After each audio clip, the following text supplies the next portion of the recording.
নমস্কার বন্ধুরা, কেমন আছো সবাই? আশা করছি ভালো আছো। আমার আরও একটি নতুন ভিডিওতে সবাইকে অনেক অনেক স্বাগত, ভালোবাসা জানাই। তো আজকে রান্না করব ভাঙন মাছ। এখানে দুটো মিডিয়াম সাইজের ভাঙন মাছ নিয়ে কেটে পরিষ্কার করে ধুয়ে লবণ, হলুদ আর লঙ্কার গুঁড়ো মাখিয়ে ভেজে নেব। এই ভাঙন মাছের রেসিপিটি এতটাই সুন্দর লাগে গরম ভাতের সঙ্গে খেতে, আর কোনো কিছুর দরকার পড়ে না, জাস্ট অসাধারণ লাগে এই রেসিপিটি। তো এখানে দেখো লবণ, হলুদ আর অল্প একটু লঙ্কার গুঁড়ো দিয়ে মাছগুলো আমি বেশ ভালো করে মাখিয়ে নিয়েছি হাত দিয়ে। এখানে মাছটা মাখানো হয়ে গেছে, 2 মিনিট থাক। এদিকে তরকারির জন্য কিছু মশলা আমি পেস্ট করে নেব। তার জন্য কয়েকটা নিয়ে নিলাম শুকনো লঙ্কা, আর নেব এখানে গোটা ধনে। তো এখানে কিছুটা পরিমাণ গোটা ধনে নিয়ে নিলাম। এখানে 1.5 চামচের মতো গোটা ধনে নিয়েছি, আর তারপরে নিয়ে নেব গোটা জিরে। তো এখানে কিছুটা পরিমাণে আমি গোটা জিরে নিয়ে নিলাম, আর তারপর আদা কুচি আর কয়েকটা রসুন কুচি দিয়ে এটা অল্প একটু জল দিয়ে মিক্সচারে পেস্ট করে নেব। তো চলো, পরে আরও কিছুটা আমার মশলা লাগবে, তার জন্য আরও একটা বাটি নিয়েছি, আর তার মধ্যে দিয়ে দিলাম কালো সর্ষে। এখানে অল্প একটু কালো সর্ষে দিলাম, আর দেব অল্প একটু সাদা সর্ষে। এখানে অল্প একটু সাদা সর্ষে দিলাম, আর তারপরে 1 চা চামচের মতো দিয়ে দিলাম চালমগজ, আর দেব 1/2 চা চামচের মতো পোস্ত, আর অল্প একটু জল দিয়ে 5 মিনিট ভিজিয়ে রেখে তারপরে এটা বেটে নেব। এর মধ্যে দিয়ে দিলাম 2টো কাঁচা লঙ্কা। এখন গ্যাসটা অন করে একটা কড়াই বসিয়ে দিয়েছি। কড়াইটা বেশ ভালো মতো গরম হয়ে গেছে। এখন দিয়ে দিলাম কিছুটা পরিমাণ সরিষার তেল। সরিষার তেলটাও এখানে ভালো গরম হয়ে গেছে। এখন লবণ আর হলুদ মাখানো মাছগুলো ভেজে নেব। তেল কিন্তু বেশ ভালো গরম করে নিয়েছি। এখন এক এক করে মাছগুলো আমি তেলে ছেড়ে দিচ্ছি। তো এখানে সবগুলো মাছ আমার একেবারে ধরবে না। প্রথমবারে আমার এখানে 5 পিস মতো মাছ ধরলো, এগুলো এখন ভেজে নেব। তো এখানে 1 পিঠ মাছগুলো হয়ে গেছে, আর 1 পিঠ আমি উল্টে দিচ্ছি। এই ভাঙন মাছ তোমাদের কার কার খেতে ভালো লাগে অবশ্যই কমেন্ট বক্সে জানিও। এই মাছগুলো কিন্তু এইরকম করে সুন্দর করে রান্না করলে কত সুন্দর লাগে গরম ভাত দিয়ে খেতে।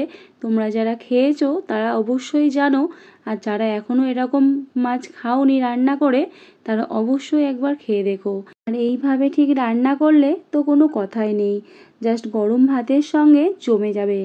তো এখানে দেখো কথা বলতে বলতে মাছগুলো আমার ভাজা হয়ে গেছে। এখন কড়াই থেকে তুলে নিচ্ছি। তো তারপরে যে মাছগুলো ছিল সেই মাছগুলো তেলের মধ্যে দিয়ে ভেজে নেব। তো এখানে দ্বিতীয়বারের মতো 3 পিস মাছ ছিল, সেই 3 পিস মাছ আমি এখন ভেজে নিচ্ছি। তো সব মাছগুলো ভাজা হয়ে গেছে। এখন মাছগুলো এক এক করে তেল ঝারিয়ে তুলে নিচ্ছি। তো এখানে মাছের মাথা দুটো কিন্তু একটু বেশ ভালো করে কড়া করে ভেজে নিয়েছি। এখন তরকারিটা করে নেব। কড়াই যা তেল ছিল সেই তেলের মধ্যে দিয়ে দিলাম কয়েকটা কাঁচা লঙ্কা, আর দিলাম 5 ফোড়ন, আর দেব কেটে রাখা পেঁয়াজ কুচি। এখানে 2টো মিডিয়াম সাইজের পেঁয়াজ নিয়ে আর কি কেটে নিয়ে সেগুলো দিয়ে দিলাম। এখন পেঁয়াজগুলো একটু হালকা করে লাল লাল করে ভেজে নিচ্ছি। এখানে গ্যাসের আঁচটা একদম মিডিয়াম রেখে হালকা করে পেঁয়াজগুলো ভেজে নিলাম। ওই 1.5 থেকে 2 মিনিটের মতো এখানে পেঁয়াজগুলো ভেজে নিয়েছি। দেখো বেশ সুন্দরভাবে লাল লাল করে পেঁয়াজগুলো ভেজে নিয়েছি। এখন পেস্ট করে রাখা আদা, রসুন, গোটা জিরে, ধনে, শুকনো লঙ্কা সেই পেস্টটা আমি এখানে দিয়ে দিলাম। তো যেটুকু আমি পেস্ট করেছিলাম সবটুকুই এখানে আমি দিয়ে দিলাম। দিয়ে সব মশলাগুলো এখন বেশ ভালো করে নাড়াচাড়া করে নেব। এখানে আদা রসুনের কাঁচা গন্ধটা যাতে না থাকে ততক্ষণ অবধি মশলাটা আমি বেশ ভালো করে কষিয়ে নিচ্ছি। একটু হাতে টাইম নিয়ে মিডিয়াম আঁচে মশলাটা বেশ ভালো করে কষিয়ে নিচ্ছি। তো মশলা থেকে অনেকটা এখানে তেল ছেড়ে দিয়েছে। এখন কেটে রেখেছিলাম আলু, সেই আলুগুলো দিয়ে দিলাম। এখানে 2টো মিডিয়াম সাইজের আলু নিয়ে একটু সরু সরু করে লম্বা করে কেটে নিয়েছি।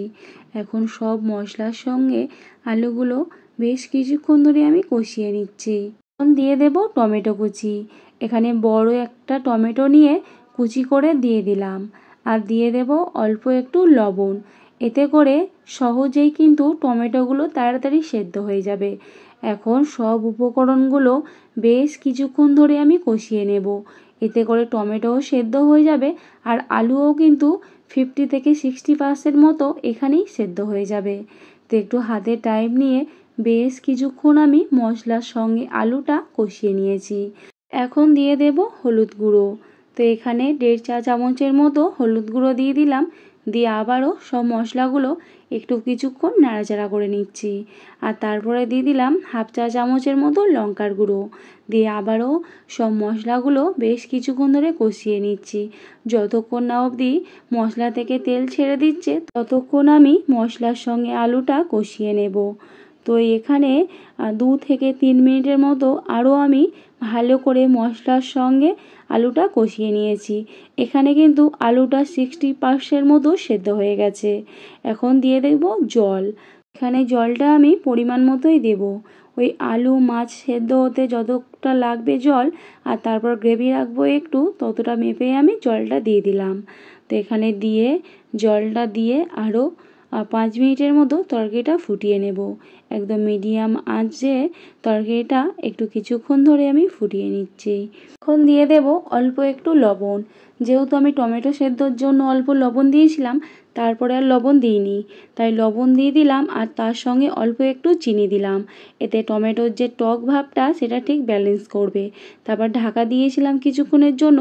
তারপর ঢাকা খুলতেই তরকারিটা দেখো বেশ ভালো করে সেদ্ধ হয়ে গেছে। তারপর ভেজে রাখা মাছগুলো দিয়ে দিলাম, দিয়ে আরও কিছুক্ষণ তরকারিটা ফুটিয়ে নেব। তোমরা যারা ভাঙন মাছ খেতে পছন্দ করো না বা ভালো লাগে না, একবার এইভাবে রান্না করে দেখো, অবশ্যই তোমাদের খুব ভালো লাগবে। কারণ এই রেসিপিটা এতটাই সুন্দর লাগে গরম ভাতের সঙ্গে খেতে, একবার না খেয়েছো তো বুঝতে পারবে না।